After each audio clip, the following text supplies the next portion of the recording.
የቤት ቁሳቁስ እኔው ነኝ የቻልኳቸው። ምን እየሰራችሁ ነው? እሺ እናንተ የምትችሏቸው አሁን የሞድና እሺ ምጣድ ይጋግራሉ። እሺ ምጣድ ትጋግራላችሁ አሁን? አዎ በዙ ትልቅ ሰው እንደሆናችሁ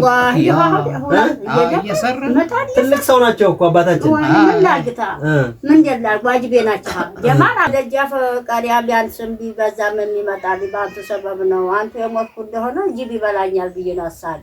እዛ ሀገር ዘመድ ውስጥ አይደለሁም። ዛሬ ደግሞ ዘመድ ምንም አይሰራም። السلام عليكم ورحمة الله وبركاته ودنا የተከበራችሁ የቻናላችን ተከታታዮች እንዴት ናችሁ? እኛ አልሐምዱሊላህ ረብል ዓለሚን ደህና ነን። ተመልካቾቻችን ዛሬ በአዲስ በረመዳን ዚያራ ቪዲዮአችን ተመልሰን መጥተናችሁ የመጣ ነው። አባት ደግሞ ተመልካቾቼ ከ40 ዓመት በላይ አይን ያላቸው ጉልበት ያላቸው ከ40 ዓመት በላይ ልጆችን ቁርአን እያቀሩ አሁን ግን ሲያረጁ ቤት ውስጥ እንግዲህ ቀርተው የሚያግዛቸው አይዟችሁ የሚላቸው ሰው የለም ማለት ነው። ስለዚህ እነሱ ቤት ነው የመጣ ነው ማለት ነው። እዚህ የአባታችን ባለቤት ግን ደከመኝ ሰለቼ ሳትል ታሁን በፊት ጉልበት ባላቸው ጊዜ ያጎደሉብኝ ነገር የለም። ዛሬ ደግሞ እነሱ ሲደክማቸው ክሬ እነሱን ማጠንክሬ ይዣለሁኝ ብለውናል ማለት ነው ታሁን በፊት። ስለዚህ ዛሬ ከእናታችን ስራ ቦታ ነው የጀመርኩላችሁ ማለት ነው። ይሄ የእናታችን ስራ ቦታ ነው። አንደኛው እናታችን ሁለት ስራ ነው የሚሰሩት ማለት ነው። የሰው ቤት ምጣድ ይጋግራሉ። ከዛ ከሰው ቤት ምጣድ ውጪ ደግሞ ይሄን የምታዩትን ሞክድ ወይንም ደግሞ አከምበሎ የሚባለውን ይሰራሉ ማለት ነው። እዚህ ጋር የምታዩት ቦታ ማምረቻ ቦታቸው ነው ማለት ነው። እንደምታዩት በእበት ነው የሚሰራው። በእበትና በጭድ በጭቃ ተደርጎ ነው እንግዲህ የሚሰራው ማለት ነው። እንደምታዩት አሁን እዚህ ጋር ሁለት ለማምረት የተጀመረ ነው ማለት ነው። እዚህ ጋር ያለው ሲነግሩን ይሄንን አንዱን 150 ብር ነው የሚሸጡት። አሁን እዚህ ጋር 300 ብር ተጀምሯል ማለት ነው ለመሸጥ ወይንም ገና ለመሰራት ማለት ነው። እዚህ ጋር ደግሞ ተሰርቶ ወደ ማለቁ ሂደት የሄደ እንግዲህ ገና ዙሪያው ይስተካከል ይመስለኛል። እንደምታዩት እዚህ ጋር እነዚህ ካሁን ያለቁ ናቸው። ልክ እንደዚህ አይነቱን 150 ብር እየሸጡ ነው እነዚህን አባታችንን የያዙት ማለት ነው። ተገብቼ ደግሞ ያሉበትን እንዴት እንደሆነ የቀረውን ነገር ጠይቃቸዋለሁኝ። ቪዲዮአችንን እስከመጨረሻ ድረስ ተከታተሉት። ሰላም አለይኩም። ወአለይኩም ሰላም። እንዴት ናችሁ አባታችን? ደህና ነን። እንደምን ናችሁ? እስኪ ደህና አልሐምዱሊላህ ደህና ነን። ረመዳን እንዴት ነው እስኪ ዘንድሮ? ደግ ነው። ኧረ ልጆችን ታውን በፊት እንግዲህ ነግራችሁኛል። ብዙ አመት ልጆችን አቅርታችኋል። ብዙ ነገር ተጫውተናል። አሁን እናንተስ ለራሳችሁ አሁን ቁርአን በደንብ አይታችሁ ትቀራላችሁ? አይችልም። ደከም አይናችሁ ደከማ። አይኑ ደከማ። ቁርአኑ ጭንቅላታችሁ ውስጥ ግን አለ አይደል? አልሐምዱሊላህ አልሐምዱሊላህ። አዎ ይሄማ አለ። አሁን መስጊድ ትሄዳላችሁ? መስጊድማ አስርና ዙሁር በቃ ከዛ ወዲያ አይሄድም። ሽሮ ያስፈልጋል፣ በርበሬ ያስፈልጋል፣ ሽንኩርት፣ ዘይት ያስፈልጋል። እንዴት ነው የምትሆኑት? ይሄ እንግዲህ እሷ ምጣድ የሰው ምጣድ እየጋገረ በሱ ነው እንጂ ምንም። እናታችን ናት የሰው ምጣድ የምትጋግረውና ሌላ ስራ እየሰሩ ያዟችሁ ማለት ነው። አዎ ሽንኩርት፣ ምስር፣ ዘይት፣ እንጨት ጉልበታለኝና አልሄድም እላለሁኝ። ያው እንጨቱ የቤት ቁሳቁስ እኔው ነኝ የቻልኳቸው። ምን እየሰራችሁ ነው? እሺ እናንተ የምትችሏቸው አሁን የሞድና እሺ ምጣድ ይጋግራለሁ። እሺ ምጣድ ትጋግራላችሁ አሁን? አዎ ሰው ቤት ሄዳችሁ ምጣድ ትጋግራላችሁ? አዎ ሰው ቤት ይሄድ። አሁን በዚህ በረመዳን ትጋግራላችሁ? አሁን ለጥቂት ደረሳችሁብኝ እንጂ ቡኮ ዛሬ አኩቼ ነገ ጧት እጋግራለሁ። ቡኮውንም እናንተ ናችሁ የምታወቁት? የምትጋግሩበት ቤት ወፍጮውንም ታስፈጫላችሁ፣ ቡኮውን ታቦካላችሁ። ያውም ለዚሁም እየተቆጡ እኔ እስቲ ቆይጦቴ ነው እኔ የሽማግሌ ልጅ የጠብ ልጅ ልጅ ወኪል የለኝም መሄጃ ወንድም ቤት ብሄድ አይመቸኝም። እሺ እናታችን ስንት ቤት ነው አሁን ምጣድ የምትጋግሩት? አንድ ቤት ነው። ስንት ብር ትከፈላላችሁ? እሺ 1500 ነበር የሚከፈለው። 500 ምን መማደር ጨምሬላታለሁ አለ። 2000 ብር ሆነላት። 2000 በወር ነው እንግዲህ ከሄደ ወር ድረስ እንግዲህ ዱቤ እያመጣሁ ተባለ። ዘይትም ላይ ዱቤ፣ ሽንኩርትም ዱቤ። ያቺን ያመጣሁ ጊዜ ስትል 2000 ስታመጡ ትከፍላላችሁ? አዎ ያቺን ያመጣሁ ጊዜ በልቻለሁ ብዬ አከዳ ሽንኩርቷም ላይ ምስሯም ላይ ዘይቷም ላይ ከፍል አደርጋለሁ። በዚህ ነው የኔ አባታችንን እንዲህ አድርጋችሁ ነው የያዛችሁ። አባት መተው ይቀራሉ ልጆች አይደለ? ከዛ ልጆቹ ቁርአን ቀርተው ከሄዱ በኋላ አባታችን ምን ይሰራሉ? መሬት ቆፍረው ይሄን ባህር ዛፍ ተከሉ። ባህር ዛፍ ተከራሉ። ሌላ ስራ አይሰሩም። በቃ የራሳቸውን ትንሽ ስራ እዚሁ ግቢ ውስጥ የሚሰራ ነው። ጉልበታው አነሰ እንጂ ባህር ዛፍ እየቆፈሩ ባህር ዛፍ ተከራሉ። እሸት ይዘሩ ነበር። ፋሮም አሁን ተሳናውት። አሁንም ደግሞ ጅስሙ እንዲዝናና እያልኳት ያንን እኔው ነኝ ማስቆፈር ያስኩት። እየቆፈሩ ነው አሁን ውጭ ላይ? አዎ ትቆፍራላችሁ አባታችን? እቺ ጅማቱ እንዲሰራ እያልኩ ነው። ገና ጥቅሙ ሳይሆን ጅማቱ ይተሳሰራል። ደሙ ያፈርፋል። መንቀሳቀስ አለባችሁ ብላችሁ ማለት ነው። በህን በየሆነ እያስቆፈርን ነው። መንቀሳቀስ አለባችሁ ማለት ነው። እንግዲህ ተመልካቾቼ ማሻአላህ እናታችን አንደኛ ሰርተው ብቻ አይደለም ለአባታችን የያዙት። አባታችንም ተሳስረው እንዳይቀመጡ ምክንያቱም ትልቅ ሰው ሲቀመጥ ነርቭ የሚባል ነገር አለ። የደም ስራችን ይተሳሰራል። ስለዚህ እንዲንቀሳቀስ ብለው እንግዲህ ያዟቸዋል። ቁርአን የሚያቀሩ ሰዎች ያሉበትን አህዋል ይዋቸው። ቁርአን እያቀሩ ያሉ ሰዎች እድሜያቸውን ሙሉ ቁርአን ያቀሩና ከዛ በኋላ ይደረሳችሁ የት ወደቃችሁ የሚላቸው የለም። እንደዚህ በመታወት መልኩ እንግዲህ ባለቤት ካላቸው በባለቤታቸው እጅ፣ ባለቤት ከሌላቸው በሌላ ሰው እጅ ነው ማለት ነው የሚወርቁት። እዛ አይነት ቤተሰቦችን የት ናችሁ ምን ላይ ናችሁ ብለን መጠየቅ ግዴታና ግዴታ ነው። አሁን ሰዎች ይጠይቋቸዋል አባታችን እናንተ ባቀራችሁት ልክ ለሀገር በከፈላችሁት ልክ ይጠይቋቸዋል? አይጠይቋችሁ? አዎ ይሄንን እህሉን ራሱ ገበሬ ነው ዘካ ከሚባለው ነገር እርሻ ካረሰው ማለት ነው። ይሄ እንግዲህ ተመልካቾቼ ዘካ የሚባለው ነው። እኛ ደግሞ እንግዲህ ዛሬ አንድ እንግዲህ ሰው የሰጠን አማና አለ። ስለዚህ አንድ ወንድማችን ነው እንግዲህ ለእንደናንተ አይነት ቤተሰብ እንድሰጥ አዘዘን። እሱን ይዘንላችሁ መተናል።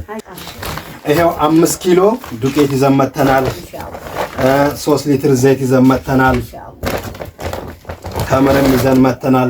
ይሄ ወንድማችን ያደረገላችሁ። ቡና ሳንዴ ነው ተጠጣላችሁ አባታችን? ቡና ተጠጣላችሁ? አዎ ቡና እየተጠጣ ዱዓ ካልተደረገ ምኑን ረመዳን ተጾም አይደለ? ይሄው ስኳርም ይዘን መተናል።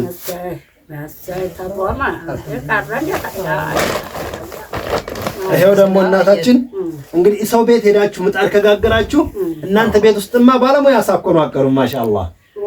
ቤት ውስጥማ እንግዲህ መቼስ ይሁን እንጂ ከተገኘ አበላለሁ። ባለሙያ ናችሁ? አበላለሁ። ባለሙያ ናቸው አባታችን? አዎ። ይሄው ምስር ይዘን መተናል። 2 ኪሎ ምስር። ይሄ ደግሞ 3 ኪሎ ሩዝ ነው። ይሄንን አንድ ወንድማችን ነው እንግዲህ ይሄንን ያደረገላችሁ ማለት ነው። ይሄን ደግሞ አባታችን አንድ በአሜሪካ የሚገኝ ወንድማችን ነው። ይሄው 10,000 ብር ነው። ይሄ 10,000 ብር 10። አዎ አሁን ይሄ ለአንዳንድ ነገር አያግዛችሁም? ጠገብን እንጂ ልጄ ወላሂ ትልቅ ነው። እስኔ ፍስረብ ምን ዳረብ ስኔ አላካው። እሺ 20,000 ብር እናድርገው። 20,000 ብር ነው አባታችን። ይሄን እንግዲህ አንድ በአሜሪካ ያለ ወንድማችን ነው። ለእንደናንተ አይነት ብዙ የሚያዝኑ ሰዎች አሉ። አሁንም ኢንሻአላህ አላህ ያሳዝንላችሁ። ስለዚህ ይሄንን በአሜሪካ የሚገኝ ወንድማችን ይሄን 20,000 ብር ለአንዳንድ ነገር ይሆናችኋል ብሎ ይላክላችሁ። የድሮ ጊዜ በእግርም ሀጂ ይሄዳል ሰው። አዎ ሲሄድ መንገድ የደረሰው ጊዜ አህያ አርዶ በራቡ ተርቦ አዎ ያንን ሲገፋ ሰው ወደ ሀጂ መሄድ ሰው በእግር ያየው ጊዜ ስለምንድን ነው ይሄ حرام ነው ለምን ትበላላችሁ? ራብ ነው እንዴት ይሆናል? ያለበት እቃ ሁሉም ሰብሰብ አርጎ ሰጣላ ለዛ ለሰዎቹ። እሺ የሰጠው ጊዜ ሰው በመናምተኛው ያየው ጊዜ ያንን ሀጂ ሄደ ሰው ሁሉ እንኳን እሱ አይደለም ያ ሁላ ተማራ እሱ ጋር ረቢ መቅቡል ጎደ ሻው የምትሉን ነገር አለ እናንተ? እኔ ምን መጨረሻ አጠገባችሁኝ አባባይ መቼም ዱንያ አይጠገብም። እኔ አሁን የምጠግበው አልሐምዱሊላህ እንደ ሀያት እቺ ደስታ ናት። ዱዓ ማለት ደስታ ናት። ድረስ ነው ደስታ። አንድ ሰው እንዲሁ እንትና ገንዘብ እንትና የሆነ ጊዜ ለራበ ሰው ሰጣ ይላል። የሰጠው ጊዜ በዙ በሰበቡ ክታቡ ነው የምናገረው። የሱ እንትን ሀጅ እንዳረገው ዑምራ እንዳረገው መቅቡል ሆኖ ተገኛ ይላል በሐዲሱ ነው የሄደው ተቀመጠው። አዎ ስለዚህ ኢንሻአላህ እናንተ ከተደሰታችሁ እኛም የምንፈልገው የእናንተን ደስታ ነው። ይሄንን ያደረጉላችሁም ሰዎችም ደግሞ ሌላ ነገር ፈልገው አይደለም የእናንተን ደስታ ፈልገው ነው። አላህ እድሜ ይስጣችሁ አባታችን ለእናንተ ዑምራችሁን አላህ ያርግላችሁ። እናታችንም ደግሞ እናንተ በቻላችሁት አቅም አሁንም ኢንሻአላህ አሁንም አላህ ያጠንክራችሁ፣ አላህ ያበርታችሁ፣ አይዟችሁ። አላህ ዱንያ ላይ ቢፈትንም ነገ በአኺራ ሊያስደስታችሁ አስቦ ነውና ኢንሻአላህ ተስፋ እንዳትቆርጡ። ከአላህ ተስፋ አይቆረጥም። የደጃፍ ቀሪያ ቢያንስም ቢበዛም የሚመጣል በአንተ ሰበብ ነው። አንተ የሞትኩ እንደሆነ ጅብ ይበላኛል ብዬ ነው አሳቢ። አላህ እነሱን ያቆይላችሁ፣ አላህ እነሱን ያቆይላችሁ የኛ ምኞት ነው። እንግዲህ ተመልካቾቼ እናታችን ያሉት ነገር እናንተ በትኖሩ ነው ማኩኔላ ናምኔ አማከነኩን ጉያን ቀያማዳ አና ጀተ ከን ተጅር ተጀደ ጋድሳና አዱንጋና ገዲገራጋል ደፍቄ ሀመ በቁኑ ሁዶታ ጀራ ኪታቡ ማቱ ጀራ ናምኔ ካና ሆጀተ ጋድሳ ወኩኖ ካና ከናኔሚ ጋድሳ ካናቲ ረብሳ ጎዳፊ ጀደ አዱንጋና ገዲገራጋል አባራ አማ ዱዳን እንት ባሁ ጅሩ ጋናዳ ጋፍሳኔ ጋድሳ ታሃፊ أما دربته ويا جيشاف دربتني مقبول ربي هاقولوا بسناتكس رمضان كان سنة ربي هاجالته أبتني أبنا ماله نمني ترانتي كنوجيرا وامي هونا أشوفه أشوفه تملكاتي زاري جلاتي متعود في رمضان زيارة فيديو يا شوت الناي مثلا عندنا نقرأ إني أباتاتين እንግዲህ አሁንም ማሻአላህ ገና ወጣት ናቸው ግን እድሜያቸውን ሙሉ የጨረሱት ልጆችን ቁርአን በማቅራት ነው ማለት ነው። ስለዚህ እንደነዚህ አይነት ቤተሰቦችን እንድትጠይቁ ከጎናችሁ እንድትሆኑ እያልኩ መልእክቴን አስተላልፋለሁ። ለዛሬ ይዤላችሁ የመጣሁት የረመዳን ዚያራ ቪዲዮ ያያችሁትን ይመስላል። አላህ ሀገራችንን ሰላም ያርግልን። አላህ ሀገራችንን ሰላም ያርግልን። አገር ሰላም ካልሆነ እንደነዚህ አይነት ቤተሰብ ይቸገራሉ፣ የሚያግዛቸው የለምና አላህ ሀገራችንን ከጫፍ እስከ ጫፍ ሰላም ያርግልን። ይሄን ቪዲዮ የምታዩ እህትና ወንድሞቻችን ባላችሁበት በአለም ዳርቻ አላህ ሰላም ያርጋችሁ። ዛሬ የመጣሁት ቪዲዮ ያያችሁት ይመስላል። በሌላ ቪዲዮ እስከምንገናኝ ድረስ አሰላሙ አለይኩም ወራህመቱላሂ ወበረካቱሁ።